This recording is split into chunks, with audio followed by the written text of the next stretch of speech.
Venezuela, Maduro attribue la gestion du secteur pétrolier à un homme sanctionné par Washington pour narcotrafic.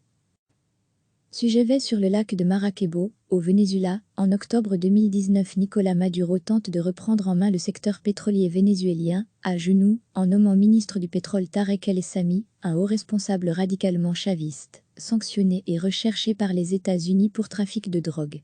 Cet homme de confiance de Nicolás Maduro aura pour tâche de restructurer et réorganiser le secteur pétrolier à l'heure où les prix du brut sont au plus bas, indique le décret signé par le président socialiste et paru dans le journal officiel lundi.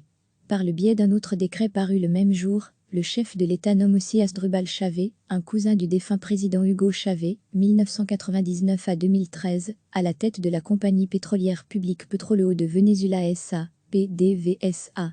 Monsieur Chávez a présidé Citgo, la filiale américaine de PDVSA, entre 2017 et 2018.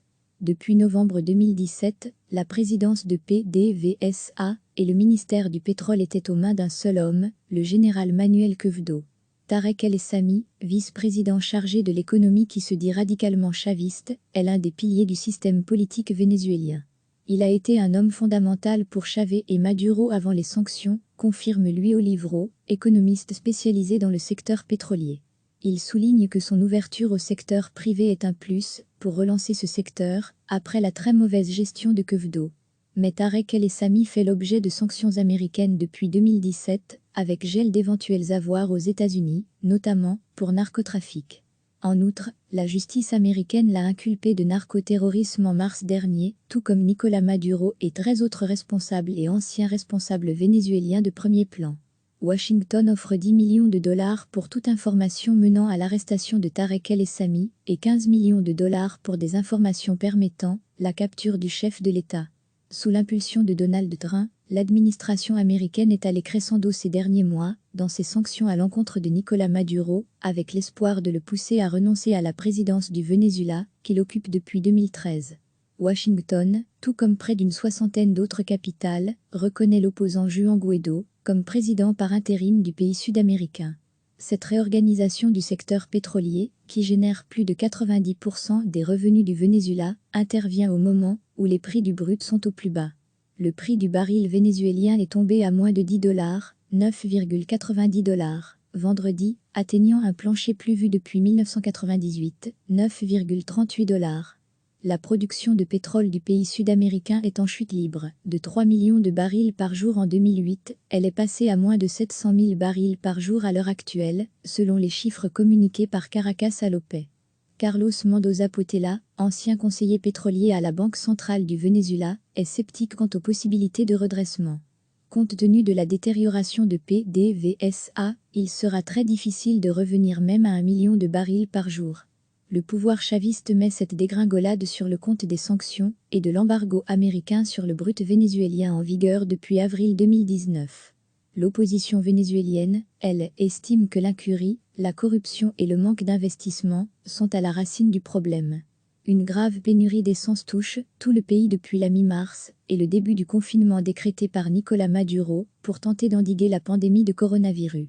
En province mais aussi à Caracas, des files kilométriques de véhicules se sont formés devant les stations-service, dans l'attente d'hypothétiques approvisionnements en carburant. Plus généralement, le Venezuela affronte la pire crise économique de son histoire récente avec une inflation galopante, 9000% en 2019, qui a gravement appauvri toute sa population, et des pénuries de médicaments et de biens de consommation courante. Recevez chaque matin l'essentiel de l'actualité. Nicolás Maduro tente de reprendre en main le secteur pétrolier vénézuélien, à genoux, en nommant ministre du pétrole Tarek El Aissami, un haut responsable radicalement chaviste, sanctionné et recherché par les États-Unis pour trafic de drogue. Cet homme de confiance de Nicolás Maduro aura pour tâche de restructurer et réorganiser le secteur pétrolier à l'heure où les prix du brut sont au plus bas, indique le décret signé par le président socialiste et paru dans le journal officiel lundi. Par le biais d'un autre décret paru le même jour, le chef de l'État nomme aussi Asdrubal Chávez, un cousin du défunt président Hugo Chávez, 1999 à 2013, à la tête de la compagnie pétrolière publique Petróleo de Venezuela S.A., PDVSA. Monsieur Chávez a présidé Citgo, la filiale américaine de PDVSA, entre 2017 et 2018. Depuis novembre 2017, la présidence de PDVSA et le ministère du pétrole étaient aux mains d'un seul homme, le général Manuel Quevedo. Tarek El Essami, vice-président chargé de l'économie qui se dit radicalement chaviste, est l'un des piliers du système politique vénézuélien. Il a été un homme fondamental pour Chavez et Maduro avant les sanctions, confirme Luis Olivero, économiste spécialisé dans le secteur pétrolier. Il souligne que son ouverture au secteur privé est un plus pour relancer ce secteur, après la très mauvaise gestion de Quevedo. Mais Tarek El Essami fait l'objet de sanctions américaines depuis 2017, avec gel d'éventuels avoirs aux États-Unis, notamment pour narcotrafic. En outre, la justice américaine l'a inculpé de narcoterrorisme en mars dernier, tout comme Nicolás Maduro et 13 autres responsables et anciens responsables vénézuéliens de premier plan. Washington offre 10 millions de dollars pour toute information menant à l'arrestation de Tarek El Essami et 15 millions de dollars pour des informations permettant la capture du chef de l'État. Sous l'impulsion de Donald Trump, l'administration américaine est allée crescendo ces derniers mois dans ses sanctions à l'encontre de Nicolás Maduro, avec l'espoir de le pousser à renoncer à la présidence du Venezuela, qu'il occupe depuis 2013. Washington, tout comme près d'une soixantaine d'autres capitales, reconnaît l'opposant Juan Guaidó comme président par intérim du pays sud-américain. Sujet sur le lac de Maracaibo, au Venezuela, en octobre 2019. Cette réorganisation du secteur pétrolier, qui génère plus de 90% des revenus du Venezuela, intervient au moment où les prix du brut sont au plus bas. Le prix du baril vénézuélien est tombé à moins de $10, 9,90 $, vendredi, atteignant un plancher plus vu depuis 1998, 9,38 $.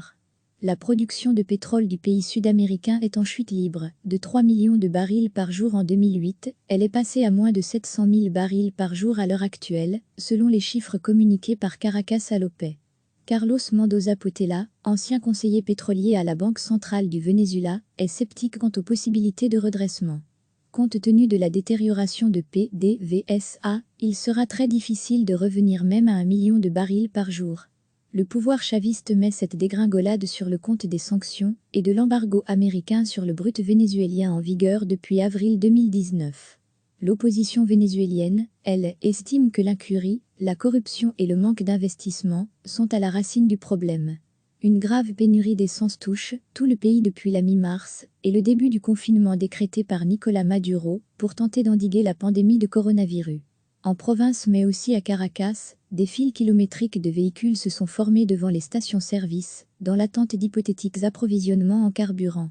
Plus généralement, le Venezuela affronte la pire crise économique de son histoire récente avec une inflation galopante, 9000% en 2019, qui a gravement appauvri toute sa population, et des pénuries de médicaments et de biens de consommation courante. Arrivée de Nicolás Maduro à l'Assemblée nationale, à Caracas, le 14 janvier. Cliquez sur s'abonner pour recevoir les dernières nouvelles.